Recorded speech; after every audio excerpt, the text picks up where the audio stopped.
നമ്മൾ വേദി കുട്ടികൾ കൂടുതലുണ്ട്. അത് നമ്മളെ ദൈവത്തിന്റെ ഭാഗമല്ല.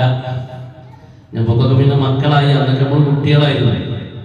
അപ്പൊ നമ്മളെ പ്രവർത്തനം ഒന്നുകൂടി ഊർജ്ജസ്വലമാക്കണം. ദൈവാരംഗത്ത് നമ്മളെ വേങ്ങരയുടെ ഈ ബന്ധങ്ങളും നമ്മുടെ കേന്ദ്രവും വിത്ത് ഭാഗ്യസ്ഥലൊക്കെയാണ്. അപ്പൊ ഇനിയും ഒരുപാട് വേങ്ങര എന്ന നാടിനൊരു പ്രത്യേകത, ഏത് പ്രസ്ഥാനവും വളരുന്നൊരു എല്ലാ ടീമും ഉണ്ടാവും. അപ്പൊ നമ്മൾ ശരിക്കും നല്ല ഉത്സാഹത്തോടെ ഇനിയും കർമ്മരംഗത്ത് ഇറങ്ങണമെന്ന് സ്നേഹത്തോടെ അതിന്റെ ഭാഗമായി എന്നോടും നിങ്ങളോടും നമ്മൾ അറിയിക്കണം.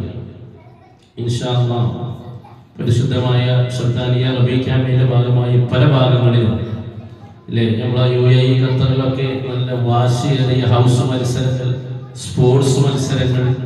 അപ്പൊ അതിന്റെ ചില റിപ്പോർട്ടുകളൊക്കെ സ്പോർട്സ് മത്സരത്തിൽ പങ്കെടുത്തവരൊക്കെ പറഞ്ഞു. അപ്പോ അതുപോലെ പിന്നെ വ്യത്യസ്ത കലാപരിപാടികളൊക്കെ നടത്തി എല്ലാവരും വളരെ ആവേശം ഉൾക്കൊള്ള ഒരു രീതിയിലായി. അടുത്ത് വന്ന സുൽത്താനുകൾ വരെ അതിലൊക്കെ സജീവമായി പങ്കെടുത്തു. നമുക്കും അതുപോലെ ഒരു വിഷയം ഇവിടെയും നമുക്കൊന്ന് നടത്തണം. അല്ലാഹു തൗഫീഖ് ചെയ്യട്ടെ. നമ്മുടെ കുട്ടികളുടെ വ്യത്യസ്തമായ സർഗശേഷികളെ പരിപോഷിപ്പിക്കാൻ വേണ്ട കാര്യങ്ങളൊക്കെ നമുക്ക് ചെയ്യേണ്ടതുണ്ട്. ഇൻഷാ അല്ലാഹ് ഇങ്ങനെ കൂടൽ ഇവിടെ കുറെ മുഖ്യപ്രഭാഷണത്തിനൊന്നും കാര്യമായിട്ടൊരു പ്രസക്തിയില്ല. മനസ്സിൽ നമ്മുടെ വീട്ടുകാർ ഒരുമിച്ച്, പുറത്തുനിന്ന് കാര്യമാരും ഇല്ല, കുടുംബങ്ങൾ ഒരുമിച്ചിരിക്കുക, സ്നേഹങ്ങൾ പങ്കുവെക്കുക, വീണ്ടും ഇനി കൂടുതലായി കൂടേണ്ട, ചേരേണ്ട, നമുക്ക് ഒന്നിച്ചു വേണ്ട ഒരു വീടിനെ കുറിച്ച്, കേന്ദ്രത്തെ കുറിച്ചുള്ള വിഷയങ്ങളൊക്കെ ചർച്ച ചെയ്യുക. അതിനു വേണ്ടിയാണ് ഇത്തരം സംഗമങ്ങൾ. ഇൻഷാ അല്ലാഹ് നമുക്കറിയാം, ഹബീബായ റസൂലുള്ളാഹി സ്വല്ലല്ലാഹു അലൈഹി വസല്ലം തങ്ങൾ എന്ന് ഒരു സുൽത്താനി പറയുമ്പോൾ, ഒരു സുൽത്താനി അത് കേൾക്കുമ്പോൾ, സുൽത്താനി ആകുന്നതിന് മുമ്പുള്ള നമ്മുടെ ഹൃദയവും ഇപ്പോഴുള്ള ഹൃദയവും തമ്മിൽ വല്ലാത്ത ബന്ധമാണ്. നമുക്കത് പറയാനോ കേൾക്കാനോ ഈ ഒരു രീതിയിൽ നമ്മൾ പഠിച്ചതൊന്നും അല്ല. ഹബീബായ റസൂലുള്ളാഹി തങ്ങൾ അറിവെങ്കിലും നമുക്ക് കിട്ടി. അവിടെ മൂന്ന് രീതിയിൽ ഹബീബായ റസൂലുള്ളാഹി സ്വല്ലല്ലാഹു അലൈഹി വസല്ലം തങ്ങളെ കുറിച്ച് നമ്മൾ മനസ്സിലാക്കണം. ഒന്ന്, ഇവിടെ പഠിക്കുന്നതും പ്രചരിപ്പിക്കുന്നതും പ്രബോധനം ചെയ്യുന്നതും മൗലിദ് പാരായണം ചെയ്യുന്നതും ചരിത്ര ഗ്രന്ഥങ്ങൾ. നമുക്കറിയാം, യൂറോപ്യൻ ചിന്തകന്മാര്, പിന്നെ മൈക്കൽ എച്ച്ഹേർട്ടിനെ പോലുള്ള, ബെർസന്റേനെ പോലുള്ള ഒരുപാട് പേര്. ഞാനിപ്പോ നാട്ടിലെ ഫൗണ്ടേഷന്റെ പരിപാടിയുടെ ഭാഗമായിട്ട് കുട്ടികൾക്ക് നബി സല്ലല്ലാഹു അലൈഹി വസല്ലം തങ്ങളുടെ ഒരു ചരിത്രം കൊടുക്കണം. അത് കഴിഞ്ഞ് അത് ബന്ധപ്പെട്ടൊരു ക്വിസ് നടത്തുന്നതിന് വിചാരിച്ച് ഏത് പുസ്തകം കൊടുക്കുമെന്ന് നമ്മുടെ കൂട്ടത്തിൽ ആ രംഗത്ത് കഴിവുള്ളവരോടൊക്കെ ആലോചിച്ചു. കുട്ടികൾക്ക് പറ്റുന്ന പുസ്തകങ്ങൾ. അപ്പൊ അന്ന് പലരും ലിസ്റ്റ് ഇട്ടപ്പോൾ ഒരുപാട് ബുക്കും അങ്ങനത്തെ ആളുകൾ എഴുതി വരും.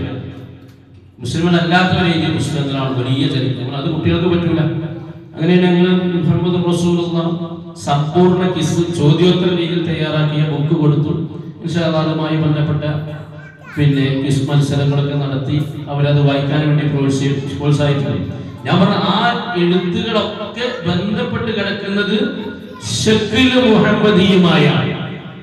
റസൂലുള്ളാഹി സ്വല്ലല്ലാഹു അലൈഹി വസല്ലം തങ്ങളുടെ ആ പിന്നെ ക്രിസ്തു വർഷം 571 റബീഉൽ അവ്വൽ 12 തിങ്കളാഴ്ച സുബഹിയോട് അടുത്ത സമയം സൂചിപ്പിച്ചതുപോലെ ആ പിന്നെ സൂറത്ത് മങ്കൂസ് മൗലിദിന്റെ ഒന്നാമത്തെ ഹദീസിലുള്ളതുപോലെ ولن يزل ينقلني من الأسلاب الكريمة الفاخرة إلى الأذهاب الزكية الطاهرة حتى أخرجني الله من بين أبوي ولم يلتقيا ناصفاه قط.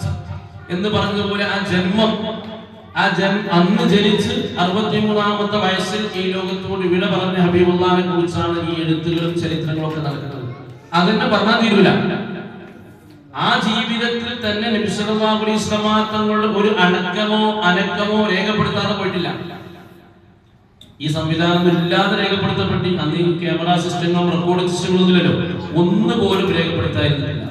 അവിടുത്തെ ഒരു വാക്ക് പോലും രേഖപ്പെടുത്തായിരുന്നില്ല. അവിടുത്തെ ശരീരത്തിലെ രോമങ്ങളുടെ എണ്ണം, ആ രോമങ്ങളിൽ നിറച്ചത് എത്ര, അവിടുത്തെ ശരീരത്തിന്റെ ആകാര വടിവ്, നെഞ്ചിന്റെ വിരിമാറിന്റെ വിശാലത, കണ്ണിന്റെ രൂപങ്ങൾ, കണ്ണിന്റെ പിരികത്തിന്റെ അളവ്, ഇമയുടെ അളവ്, കൃഷ്ണമണിയുടെ രൂപം, അതിന്റെ വെള്ളയുടെ രൂപം, അവിടുത്തെ മൂക്കിന്റെ ആകൃതി, ഇത് തൊട്ട് അവിടുത്തെ വിയർപ്പിനെ കുറിച്ച്, അവിടുത്തെ ഉന്നതമാക്കപ്പെട്ട കസ്തൂരി പോലുള്ള ഗന്ധത്തെ കുറിച്ച്, നിഴലില്ലായ്മയെ കുറിച്ച്, അവിടുന്ന് മലയിൽ നിന്ന് ഇറങ്ങി വരുന്ന പോലെ അവിടുത്തെ ഖബർ നടത്തത്തെ കുറിച്ച്, അവിടുന്ന് നോക്കുന്ന രീതിയെ കുറിച്ച് ഹബീബ് അങ്ങനെ നോക്കൂല, വാൽക്കല്ലുകൊണ്ട് നോക്കൂല, മുഴുവനായി അങ്ങനെ ഇതെല്ലാം രേഖ